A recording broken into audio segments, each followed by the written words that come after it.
పెద్ద ఎత్తున పోలింగ్ జరగటం, ఏదైతే తాడేపల్లి ప్యాలెస్లో ఉన్న జగన్మోహన్ రెడ్డికి నిరాశ నిస్పృహలతో సజ్జల రామకృష్ణారెడ్డి డైరెక్షన్లో ఏదైతే నిన్న మొన్న జరిగిన విధ్వంసకాండ, ఇప్పుడే కృష్ణదేవరాయలు గారు చెప్పినట్టు ఒక హత్య కూడా జరిగింది గురజాల నియోజకవర్గంలో మాదిగపాడు.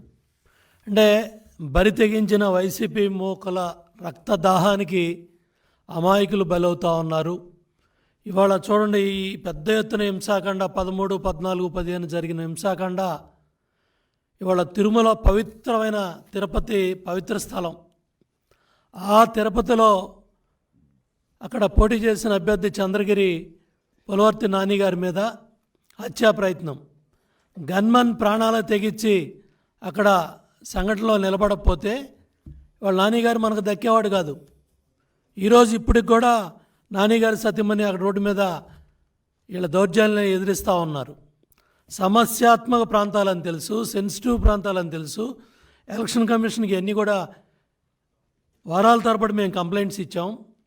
మరి ఇవాళ కూడా కొంతమంది తీసేసిన పోలీసు ఉన్నతాధికారులు కొంతమంది తాడేపల్లి కొంపలో కూర్చొని, అది ఆంజనేయులు కావచ్చు, రాణా కావచ్చు, సంజయ్ కావచ్చు, పుల్లయ్య కావచ్చు, ఎల్లయ్య కావచ్చు, ఇంకా మీరు ఈ గోబెల్స్ సజ్జల డైరెక్షన్లో, ఈ హిట్లర్ జగన్ రెడ్డి డైరెక్షన్లో మీరు అమాయకులైన కార్యకర్తలని, నాయకుల్ని ఇవాళ బలి చేస్తూ ఉన్నారు. ఇప్పటికే చెప్తా ఉన్నాం, ఓటమి భయంతో జగన్ రెడ్డి ఈ రెచ్చగొట్టే కార్యక్రమాలు చేపిస్తూ ఉన్నాడు. దానికి నిదర్శనమే నిన్న పులవర్తి నాని మీద చెవిరెడ్డి భాస్కర్ రెడ్డి ఒంగోలులో కూర్చొని కొడుకు మోహిత్ రెడ్డితో 100 మంది 1000 మంది వెళ్ళి మరి స్ట్రాంగ్ రూమ్స్ దగ్గరే దౌర్జన్యానికి పాల్పడ్డారంటే వీళ్ళ హింసా ప్రవృత్తి, వీళ్ళ భయం వీళ్ళ కళ్ళల్లో కన్నా చేతల్లో కనపడతా ఉంది.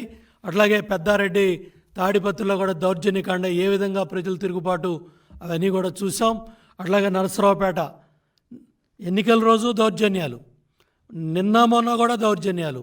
అదేవిధంగా తాడిపత్రి, చంద్రగిరి, ఈ హింసాకాండ అంతా కూడా మేము ఖండిస్తూ ఉన్నాం. దీని మీద ఇమీడియట్గా ఎలక్షన్ కమిషన్ స్పందించాలి.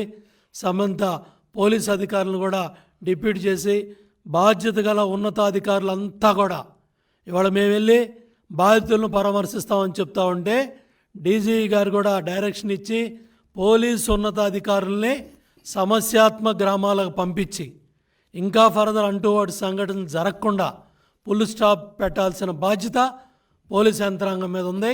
అట్లాగే ఎలక్షన్ కమిషన్ కూడా ఇమ్మీడియట్గా స్పందించి ఇమ్మీడియట్గా పోలీసు ఉన్నతాధికారులు, బాధ్యత గల ఉన్నతాధికారులంతా కూడా సమస్యాత్మక ప్రాంతాలకి, నియోజకవర్గాలకు వెళ్ళి ఇటువంటి సంఘటనలు పునరావృతం కాకుండా చర్యలు తీసుకోవాలని కూడా మేము కోరుతున్నాం. అట్లాగే ఈరోజు గవర్నర్ గారిని కూడా కలిసి ఇవన్నీ కూడా వివరిస్తాం. తప్పకుండా కమిటీ కూడా అన్ని ప్రాంతాలు సందర్శించి కార్యకర్తలకి, నాయకులకి ధైర్యం చేయడం జరుగుతుంది.